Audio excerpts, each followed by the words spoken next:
Hello everyone, আমি আলিশা। আজকে আমি চলে এসেছি তৃতীয়ার মিনি ব্লগ নিয়ে। তো আমি, মা আর পাশের বাড়ির কাকিমা, তো আমরা তিনজন মিলে চলে গিয়েছিলাম হঠাৎ করেই প্ল্যান করে ঠাকুর দেখতে। হ্যাঁ, সন্তোষ মিত্র স্কোয়ারের ঠাকুরটা দেখার খুব ইচ্ছে ছিল মা আর কাকিমার।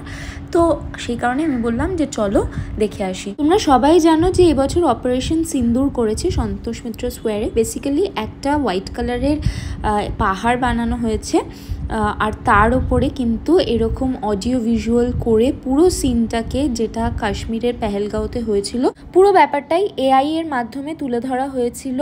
আর স্ক্রিনটা আরেকটু ক্লিয়ার হলে হয়তো জিনিসটা আরও একটু ভালো লাগতো। আমার পার্সোনাল ওপিনিয়ন, হয়তো বৃষ্টির কারণেই স্ক্রিনটা একটুখানি ড্যামেজ হলেও হতে পারে, বাট ওভারঅল সেই মুহূর্তে ওখানে দাঁড়িয়ে কিন্তু লাইট অ্যান্ড সাউন্ডটা রীতিমতন গায়ে কাটা দিচ্ছিল। ইটস আ বেসিক্যালি ট্রিবিউট, যেটা কিন্তু সেই মুহূর্তে দেখে যেরকম খারাপ লাগছিল, আবার ইন্ডিয়ান আর্মির ওপরে কিন্তু প্রচণ্ড একটা প্রাউড ফিলও হচ্ছিল। তো ওভারঅল আমার বেশ ভালো লাগলো।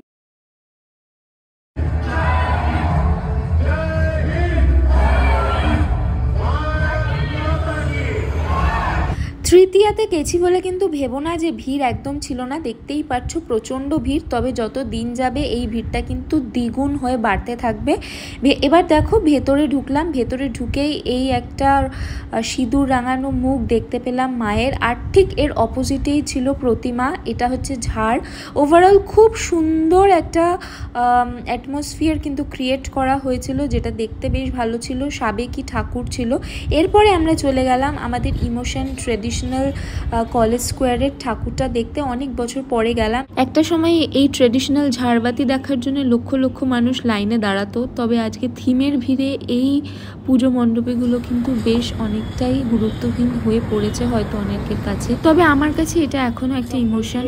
কলেজ স্ট্রিটে বেরিয়ে যখন বাড়ি ফিরছি তখন দেখলাম এইরকম অবস্থা কলেজ স্ট্রিটে বই পাড়ার। লক্ষ লক্ষ বই এরকম আনাচে কানাচে পড়ে আছে, যেগুলো এখন ভ্যান ঠেলে নিয়ে যাওয়া হচ্ছে ফেলে দেওয়ার জন্যে। এরপরে ঠাকুরের জামা কেনা হলো, আর তারপরে একটু মিষ্টি খাওয়া হলো, কারণ মা অন্য কিছু খাবেন ফর ডাইজেশন প্রবলেম। তারপরে আমরা বাড়ি চলে আসলাম। বাই।